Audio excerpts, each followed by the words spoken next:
Since the release of my parenting book, I've spoken with hundreds of parents and asking them questions about what they desire for their kids.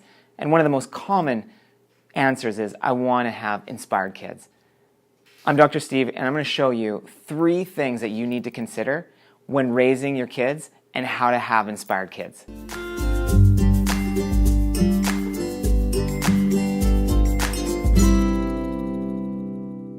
One of the things for sure that we as parents do is we put a load of pressure on ourselves to make sure that our children's lives are fulfilling.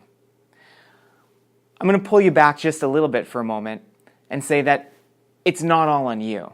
You're not responsible for their entire life outcome. But we do have some responsibility on what they experience and their ways in which they go about the world that we do have influence over as parents. So again, we have influence. We don't have complete control over the outcome. But I'm going to share with you today 3 things that I feel are absolutely necessary in speaking to so many parents over the course of the years. The first is knowing that you as a parent are extremely influential. That's the number one thing. Now, what do I mean by influential? Well, kids as they're growing up are looking to you to model and mentor as to how they're working in the world. So they look to mom or look to dad to say, how does mom respond under stress? How does dad respond under stress? How do I move myself in relationship to the world? They're learning from us. So just like any animal species learns from their parents on how to operate and how to move, our kids are doing the exact same thing. It's called modeling. So they're modeling what we're doing, posturally, behavior-wise, voice-wise, how we respond to the environment and interact with the environment. That's what kids are watching as they're growing up. Now, those first 6 to 8 to 10 years are extremely influential because we're teaching them through both verbal and nonverbal.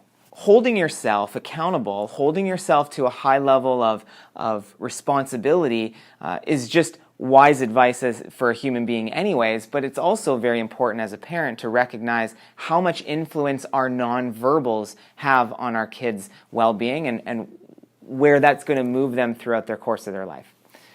The second thing is accessing curiosity. Curiosity is one of the things I wrote in my book that really help to kind of snap us out of an unconscious or automatic reality. Curiosity is one of those things that just really tends to wake us up.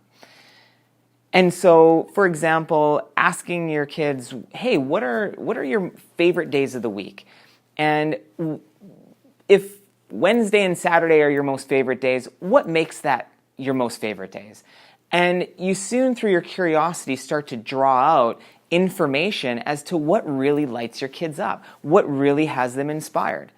In fact, I did this with my daughter not that long ago, and she gave me a new answer that I hadn't expected in quite some time. She said, I really like reading and doing my crafts, and I also like blending that with family time, and I like to go watch my brother and sister, and I like to do my gymnastics. So the day for me has a lot of variety and hitting on some of those essential things that are most valuable to her. Well, that's great feedback and information for me because I get to, follow that lead and know exactly at this moment what's inspiring to her and what she's really valuing.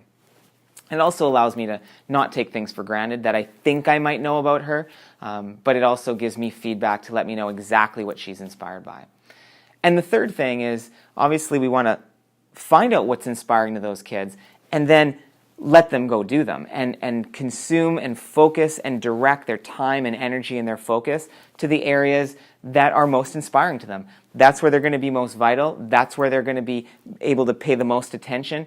And listen, bored kids are trouble. They're trouble in the waiting because they're bored. They need to be stimulated with things that are inspiring to them. I think you know that. And my job here is just to remind you that directing the kids' energy towards things that are inspiring to them, not to you, but to them, are a sure way that they're going to grow in their inspiration and learn to do things that are high in their values. So just to recap those 3 things again, one is remember that you're a mentor, you're a parent, you're inspiring, and how inspired are you as a parent from day to day? If they're watching an inspired parent, they're going to be likely to be more inspired on their own. The second thing as a parent is to be curious. Be curious about what's inspiring to your children. Ask them questions, engage with them, so that you're not making assumptions based on what you think you know, but you're actually being able to take action on what you do know through their feedback. And third is to nurture and guide and foster their energy and their focus towards something that's really ultimately inspiring to them. That's where they're going to be most resilient and inspired. And if you want to talk about emotional regulation with kids and helping them to regulate their own emotions, put them in things that they're inspired by or have them engage in things that are inspiring to them. That's where they're most stress resilient as they move their way through life. And if you could, just below, pick one thing and put down one thing that's most inspiring to your kids, maybe that'll draw some energy and that'll encourage other people to think outside the box as well. So you'll also be doing a service to other people as well by sharing below. And if you can hit the big red button, that would be great because we have weekly videos coming out. So if you hit the big red button and subscribe to our channel, you'll get new weekly videos each week. I'm Dr. Steve, and you can find more information at stephenfonso.com.